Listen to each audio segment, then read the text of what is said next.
KaraokeBooks. In Search of Lost Time. Swann's Way. Marcel Proust. Translated by C.K.Scott-Moncrieff.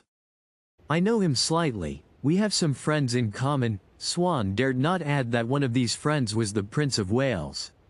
Anyhow, he is very free with his invitations, and, I assure you, his luncheon parties are not the least bit amusing. They're very simple affairs, too, you know. Never more than 8 at table, he went on, trying desperately to cut out everything that seemed to show off his relations with the president in a light too dazzling for the doctor's eyes. Whereupon Cottard, at once conforming in his mind to the literal interpretation of what Swann was saying, decided that invitations from M. Gravy were very little sought after, were sent out, in fact, into the highways and hedgerows. And from that moment he never seemed at all surprised to hear that Swann, or anyone else, was always at the Élysée. He even felt a little sorry for a man who had to go to luncheon parties which, he himself admitted, were a bore. "Ah, good, good. That's quite all right then," he said, in the tone of a customs official who has been suspicious up to now, but, after hearing your explanations, stamps your passport and lets you proceed on your journey without troubling to examine your luggage. "I can well believe you don't find them amusing, those parties. Indeed, it's very good of you to go to them," said me. Verdurin, who regarded the President of the Republic only as a bore to be especially dreaded, since he had at his disposal means of seduction, and even of compulsion, which, if employed to captivate her faithful, might easily make them fail.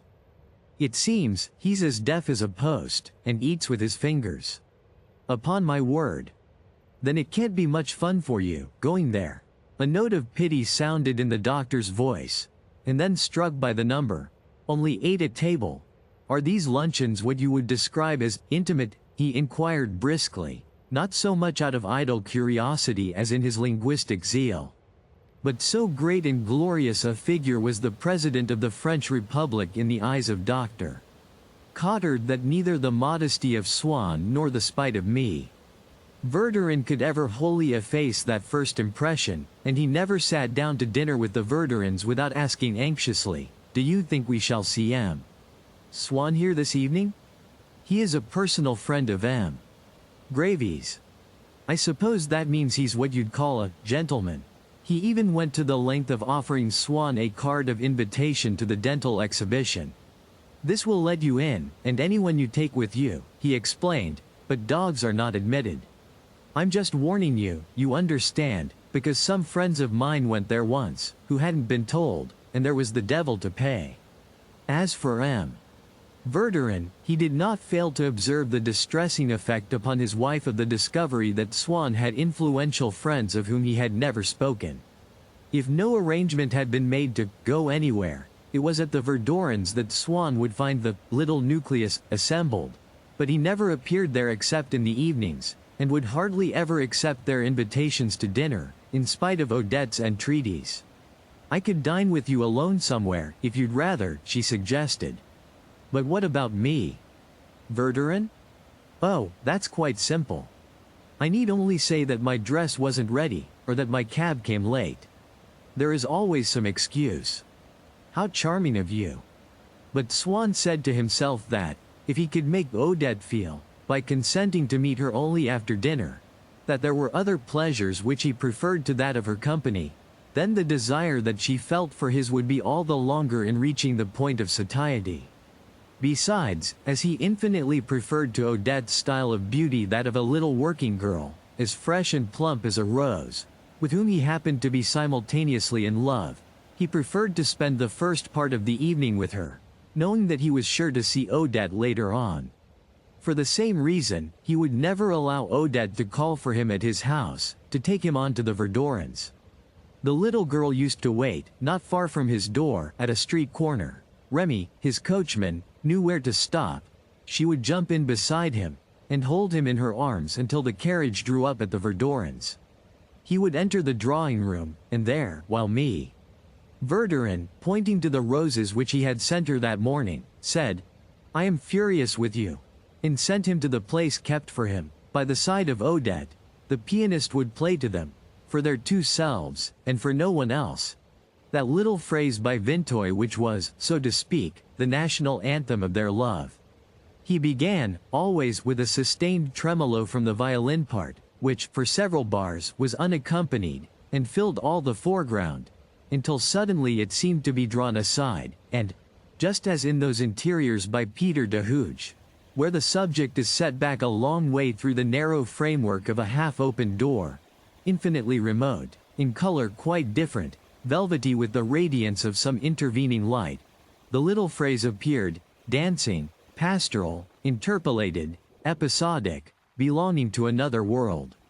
It passed, with simple and immortal movements, scattering on every side the bounties of its grace, smiling ineffably still. But Swann thought that he could now discern in it some disenchantment. It seemed to be aware how vain, how hollow was the happiness to which it showed the way. In its airy grace there was, indeed, something definitely achieved, and complete in itself, like the mood of philosophic detachment which follows an outburst of vain regret. But little did that matter to him. He looked upon the sonata less in its own light, as what it might express, had, in fact, expressed to a certain musician, ignorant that any Swann or Odette, anywhere in the world, existed, when he composed it, and would express to all those who should hear it played in centuries to come, then as a pledge, a token of his love, which made even the Verdurins and their little pianist think of Odette and, at the same time, of himself, which bound her to him by a lasting tie. And at that point he had, whimsically entreated by Odette, abandoned the idea of getting some professional to play over to him the whole sonata, of which he still knew no more than this one passage. "Why do you want the rest?" she had asked him. "Our little bit, that's all we need." He went farther, agonized by the reflection, at the moment when it passed by him, so near and yet so infinitely remote, that, while it was addressed to their ears, it knew them not. He would regret, almost, that it had a meaning of its own, an intrinsic and unalterable beauty, foreign to themselves, just as in the jewels given to us, or even in the letters written to us by a woman with whom we are in love, we find fault with the water of a stone, or with the words of a sentence because they are not fashioned exclusively from the spirit of a fleeting intimacy and of a lass unparalleled. It would happen, as often as not, that he had stayed so long outside, with his little girl, before going to the Verdurins that, as soon as the little phrase had been rendered by the pianist, Swann would discover that it was almost time for Odette to go home. He used to take her back as far as the door of her little house in the Rue La Pérouse, behind the Arc de Triomphe. And it was perhaps on this account, and so as not to demand the monopoly of her favors, that he sacrificed the pleasure, not so essential to his well-being, of seeing her earlier in the evening, of arriving with her at the Verdurins, to the exercise of this other privilege, for which she was grateful, of their leaving together. A privilege which he valued all the more because, thanks to it, he had the feeling that no one else would see her, no one would thrust himself between them, no one could prevent him from remaining with her in spirit, after he had left her for the night. And so, night after night, she would be taken home in Swann's carriage, and one night, after she had got down, and while he stood at the gate and murmured, "Till tomorrow," then she turned impulsively from him, plucked a last lingering chrysanthemum in the tiny garden which flanked the pathway from the street to her house, and as he went back to his carriage thrust it into his hand. He held it pressed to his lips during the drive home, and when, in due course, the flower withered, locked it away, like something very precious, in a secret drawer of his desk. He would escort her to her gate, but no farther. Twice only had he gone inside to take part in the ceremony, of such vital importance in her life, of afternoon tea. The loneliness and emptiness of those short streets, consisting, almost entirely, of low-roofed houses, self-contained but not detached, their monotony interrupted here and there by the dark intrusion of some sinister little shop, at once an historical document and a sordid survival from the days when the district was still one of ill repute. The snow which had lain on the garden beds or clung to the branches of the trees, the careless disarray of the season, the assertion, in this man-made city, of a state of nature, had all combined to add an element of mystery to the warmth, the flowers, the luxury which he had found inside. Passing by, on his left-hand side, and on what, although raised some way above the street, was the ground floor of the house, Odette's bedroom, which looked out to the back over another little street running parallel with her own. He had climbed a staircase that went straight up between dark painted walls, from which hung oriental draperies, strings of Turkish beads, and a huge Japanese lantern, suspended by a silken cord from the ceiling, which last, however, so that her visitors should not have to complain of the want of any of the latest comforts of Western civilization, was lighted by a gas jet inside, to the 2 drawing rooms, large and small. These were entered through a narrow lobby, the wall of which, checkered with the lozenges of a wooden trellis such as you see on garden walls, only gilded, was lined from end to end by a long rectangular box in which bloomed, as though in a hothouse, a row of large chrysanthemums, at that time still uncommon, though by no means so large as the mammoth blossoms which horticulturists have since succeeded in making grow. Swann was irritated, as a rule, by the sight of these flowers, which had then been the rage in Paris for about a year, but it had pleased him, on this occasion, to see the gloom of the little lobby shot with rays of pink and gold and white by the fragrant petals of these ephemeral stars, which kindled their cold fires in the murky atmosphere of winter afternoons. Odette had received him in a tea gown of pink silk, which left her neck and arms bare. She had made him sit down beside her in one of the many mysterious little retreats which had been contrived in the various recesses of the room, sheltered by enormous palm trees growing out of pots of Chinese porcelain, or by screens upon which were fastened photographs and fans and bows of ribbon. She had said at once, "You're not comfortable there. Wait a minute, I'll arrange things for you," and with a titter of laughter, the complacency of which implied that some little invention of her own was being brought into play, she had installed behind his head and beneath his feet great cushions of Japanese silk, which she pummeled and buffeted as though determined to lavish on him all her riches, and regardless of their value.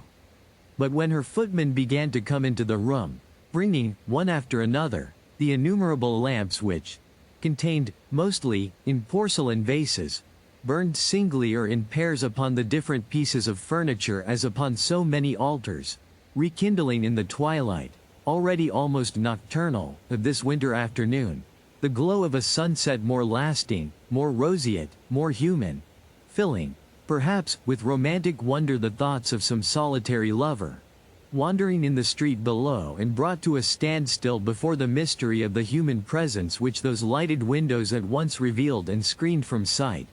She had kept an eye sharply fixed on the servant, to see whether he set each of the lamps down in the place appointed it.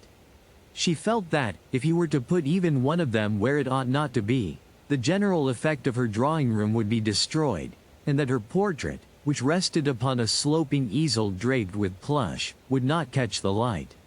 And so, with feverish impatience, she followed the man's clumsy movements, scolding him severely when he passed too close to a pair of beaupots, which she made a point of always tidying herself, in case the plants should be knocked over, and went across to them now to make sure that he had not broken off any of the flowers. She found something quaint in the shape of each of her Chinese ornaments, and also in her orchids, the cattleyas especially, these being, with chrysanthemums, her favorite flowers, because they had the supreme merit of not looking in the least like other flowers, but of being made, apparently, out of scraps of silk or satin. "It looks just as though it had been cut out of the lining of my cloak," she said to Swann, pointing to an orchid, with a shade of respect in her voice for so smart a flower, for this distinguished, unexpected sister whom nature had suddenly bestowed upon her, so far removed from her in the scale of existence, and yet so delicate, so refined, so much more worthy than many real women of admission to her drawing-room. As she drew his attention, now to the fiery-tongued dragons painted upon a bowl or stitched upon a fire-screen, now to a fleshy cluster of orchids, now to a dromedary of inlaid silverwork with ruby eyes, which kept company, upon her mantelpiece, with a toad carved in jade, she would pretend now to be shrinking from the ferocity of the monsters or laughing at their absurdity, now blushing at the indecency of the flowers, now carried away by an irresistible desire to run across and kiss the toad and dromedary, calling them darlings. And these affectations were in sharp contrast to the sincerity of some of her attitudes, notably her devotion to Our Lady of the Laghetto, who had once, when Odette was living at Nice, cured her of a mortal illness, and whose medal, in gold, she always carried on her person, attributing to it unlimited powers. She poured out Swann's tea, inquired, "Lemon or cream?" and, on his answering, "Cream, please," went on, smiling, "A cloud," and as he pronounced it, "Excellent. You see, I know just how you like it." This tea had indeed seemed to Swann, just as it seemed to her, something precious, and love is so far obliged to find some justification for itself, some guarantee of its duration in pleasures which, on the contrary, would have no existence apart from love and must cease with its passing, that when he left her, at 7 o'clock, to go and dress for the evening, all the way home, sitting bolt upright in his brougham, unable to repress the happiness with which the afternoon's adventure had filled him, he kept on repeating to himself, "What fun it would be to have a little woman like that in a place where one could always be certain of finding, what one never can be certain of finding, a really good cup of tea." An hour or so later he received a note from Odette, and at once recognized that florid handwriting, in which an affectation of British stiffness imposed an apparent discipline upon its shapeless characters, significant, perhaps, to less intimate eyes than his, of an untidiness of mind, a fragmentary education. Swann had left his cigarette case at her house. "Why," she wrote, "did you not forget your heart also? I should never have let you have that back." More important, perhaps, was a second visit which he paid her, a little later. On his way to the house, as always when he knew that they were to meet, he formed a picture of her in his mind, and the necessity, if he was to find any beauty in her face, of fixing his eyes on the fresh and rosy protuberance of her cheekbones, and of shutting out all the rest of those cheeks which were so often languorous and sallow, except when they were punctuated with little fiery spots, plunged him in acute depression, as proving that one's ideal is always unattainable, and one's actual happiness mediocre. He was taking her an engraving which she had asked to see. She was not very well. She received him, wearing a wrapper of mauve crêpe de Chine, which draped her bosom like a mantle, with a richly embroidered web. As she stood there beside him, brushing his cheek with the loosened tresses of her hair, bending one knee in what was almost a dancer's pose, so that she could lean without tiring herself over the picture, at which she was gazing, with bended head, out of those great eyes, which seemed so weary and so sullen when there was nothing to animate her, Swann was struck by her resemblance to the figure of Zipporah, Jethro's daughter, which is to be seen in one of the Sistine frescoes.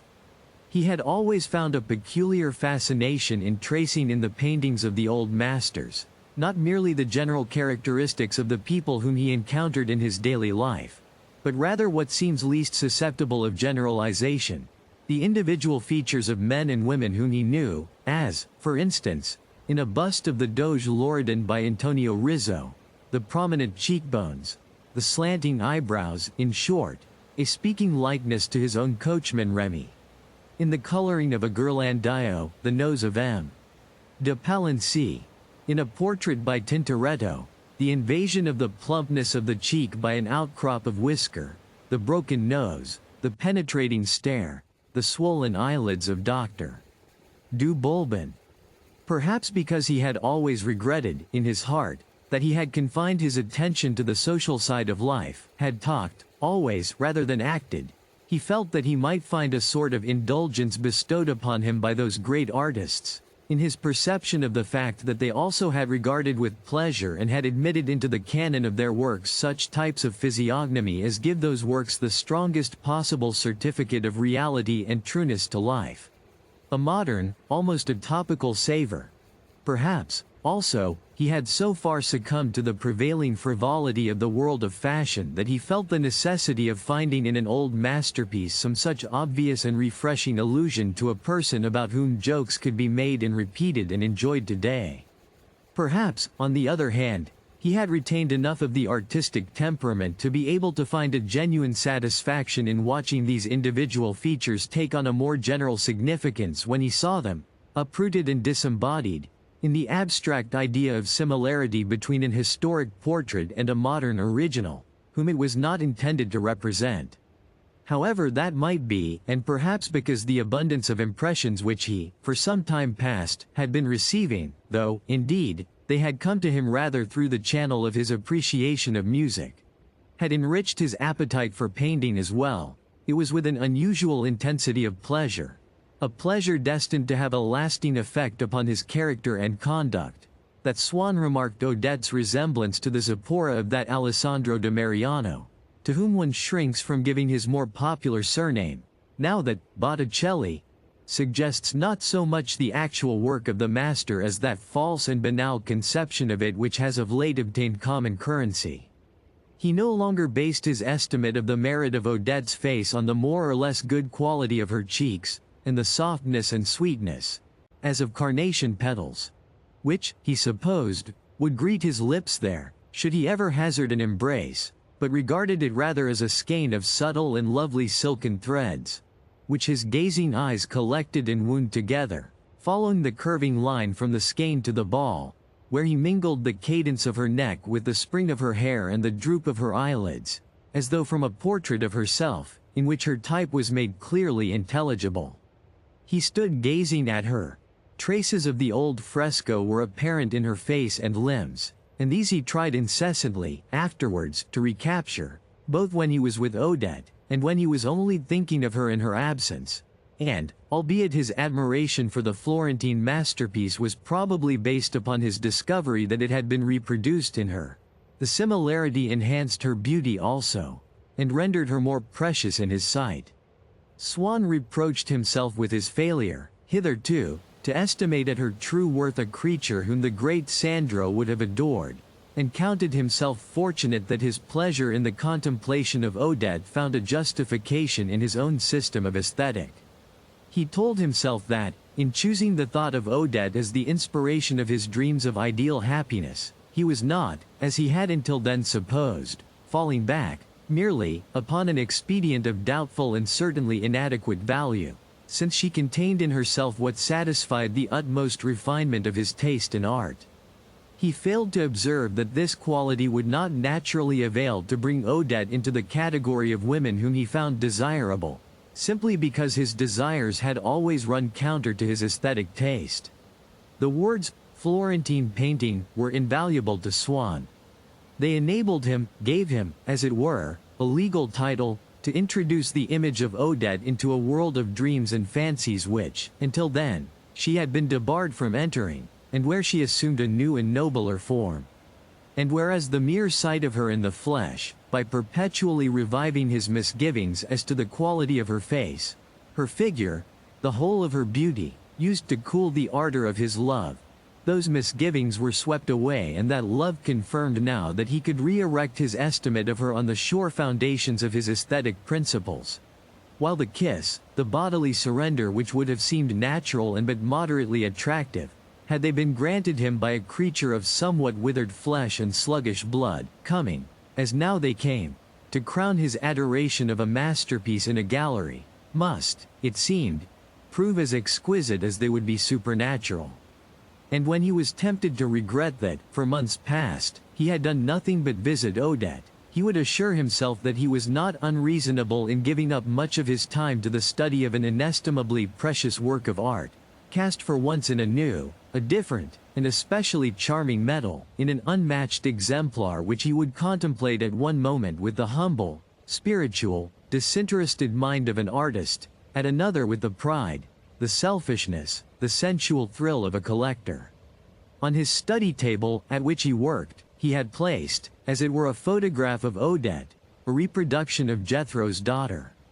He would gaze in admiration at the large eyes, the delicate features in which the imperfection of her skin might be surmised, the marvelous locks of hair that fell along her tired cheeks, and, adapting what he had already felt to be beautiful, on aesthetic grounds, to the idea of a living woman, he converted it into a series of physical merits which he congratulated himself on finding assembled in the person of one whom he might, ultimately, possess.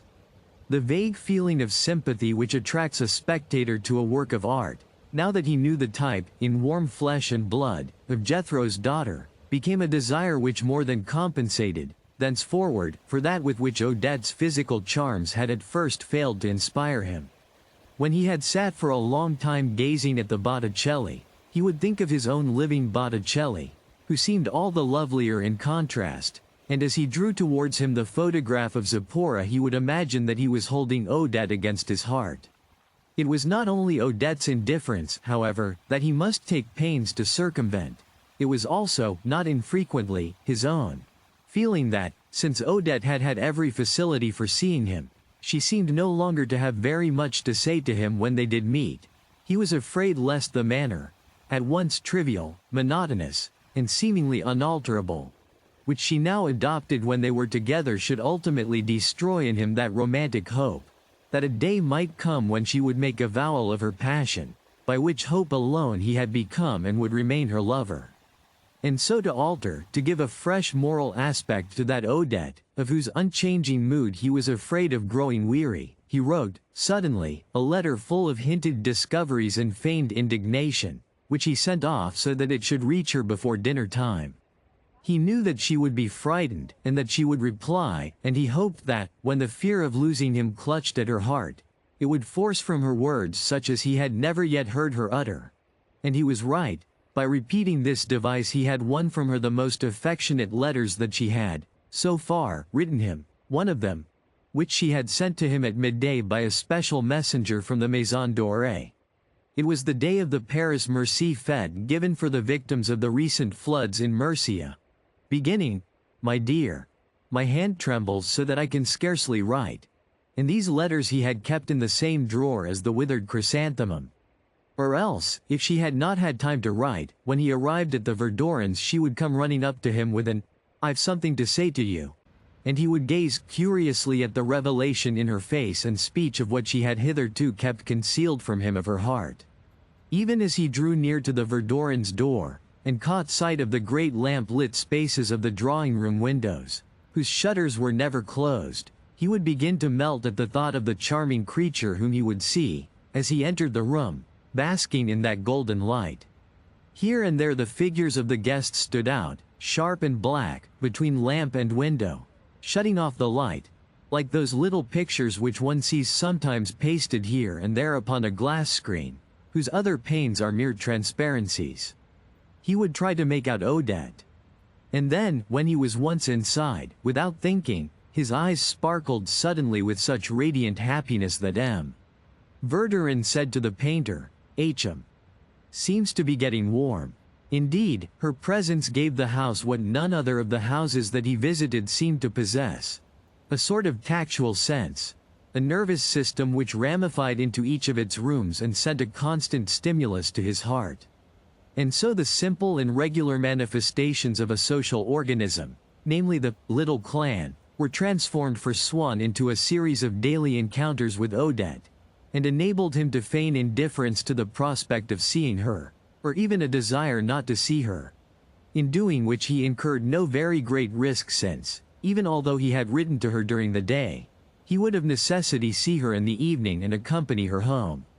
But one evening when, irritated by the thought of that inevitable dark drive together, he had taken his other little girl all the way to the Bois, so as to delay as long as possible the moment of his appearance at the Verdurins, he was so late in reaching them that Odette, supposing that he did not intend to come, had already left.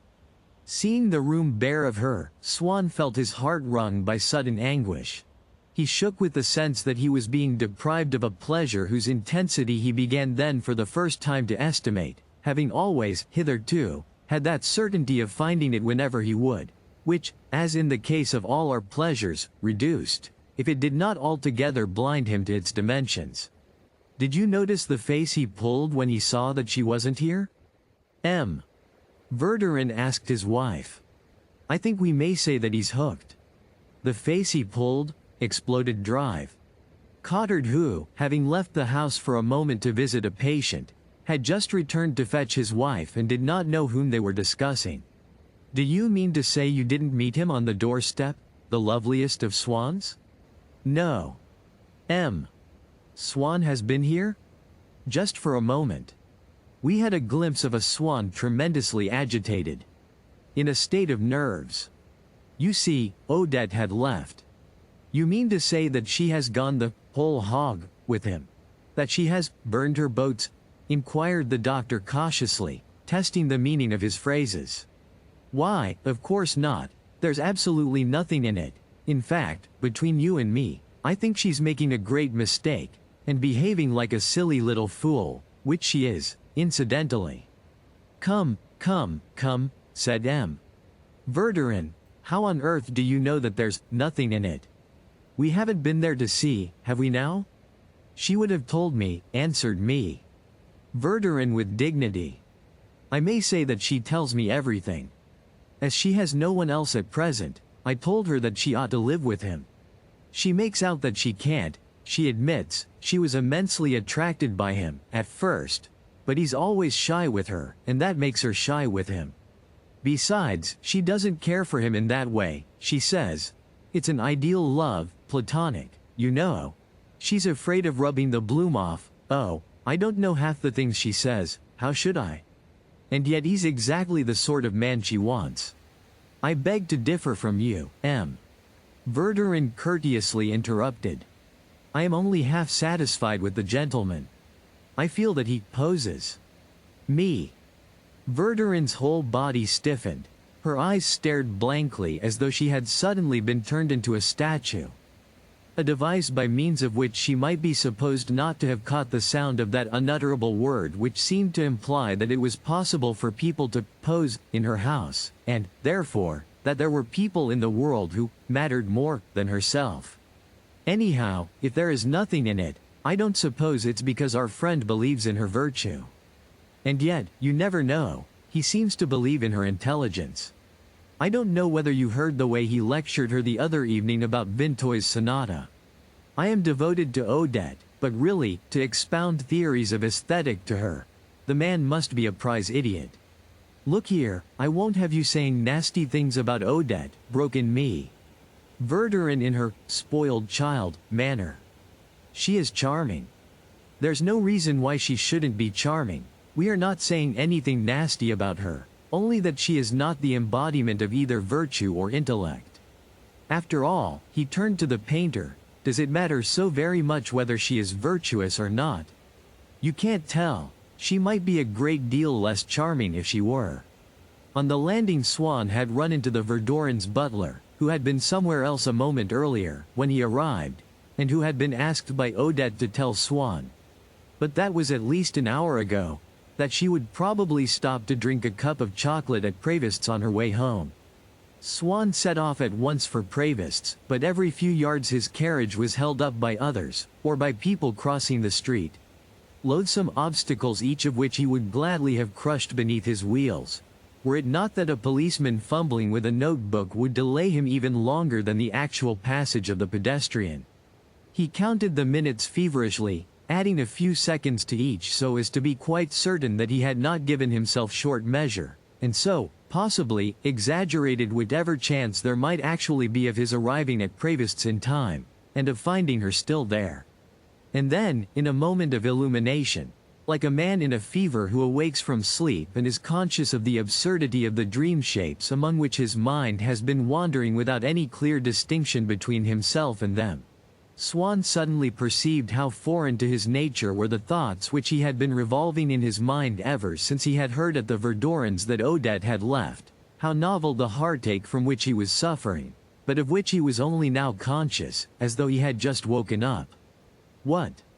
All this disturbance simply because he would not see Odette, now, till tomorrow, exactly what he had been hoping, not an hour before, as he drove toward me. Verdurins. He was obliged to admit also that now, as he sat in the same carriage and drove to Proust's, he was no longer the same man, was no longer alone even, but that a new personality was there beside him, adhering to him, amalgamated with him, a creature from whom he might, perhaps, be unable to liberate himself, towards whom he might have to adopt some such stratagem as one uses to outwit a master or a malady. And yet, during this last moment in which he had felt that another, a fresh personality was thus conjoined with his own, life had seemed, somehow more interesting. It was in vain that he assured himself that this possible meeting at Proust's, the tension of waiting for which so ravished, stripped so bare the intervening moments that he could find nothing, not one idea, not one memory in his mind beneath which his troubled spirit might take shelter and repose, would probably, after all, should it take place, be much the same as all their meetings, of no great importance. As on every other evening, once he was in Odette's company, once he had begun to cast furtive glances at her changing countenance, and instantly to withdraw his eyes lest she should read in them the first symbols of desire and believe no more in his indifference, he would cease to be able even to think of her, so busy would he be in the search for pretexts which would enable him not to leave her immediately, and to assure himself, without betraying his concern, that he would find her again, next evening, at the Verdurins. Pretexts, that is to say, which would enable him to prolong for the time being, and to renew for one day more the disappointment, the torturing deception that must always come to him with the vain presence of this woman, whom he might approach, yet never dared embrace.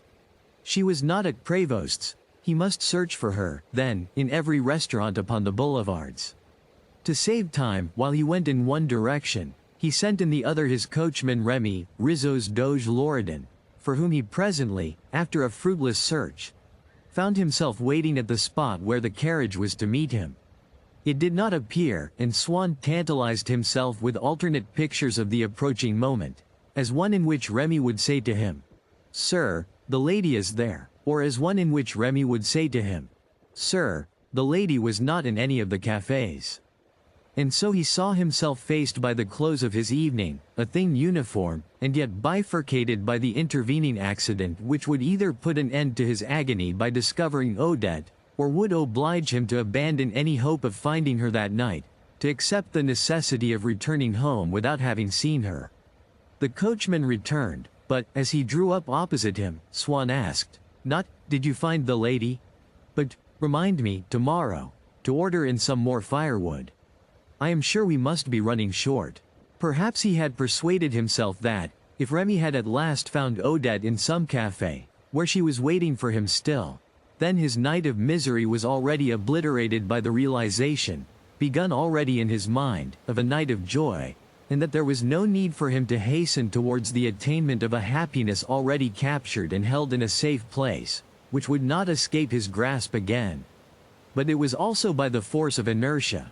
There was in his soul that want of adaptability which can be seen in the bodies of certain people who, when the moment comes to avoid a collision, to snatch their clothes out of reach of a flame, or to perform any other such necessary movement, take their time, as the saying is, begin by remaining for a moment in their original position, as though seeking to find in it a starting point, a source of strength and motion. And probably, if the coachman had interrupted him with, "I have found the lady," he would have answered, "Oh, yes, of course. That's what I told you to do." I had quite forgotten, and would have continued to discuss his supply of firewood, so as to hide from his servant the emotion that he had felt, and to give himself time to break away from the thraldom of his anxieties and abandon himself to pleasure. The coachman came back, however, with the report that he could not find her anywhere, and added the advice, as an old and privileged servant, "I think, sir, that all we can do now is to go home." If you liked what you heard, please subscribe to the channel.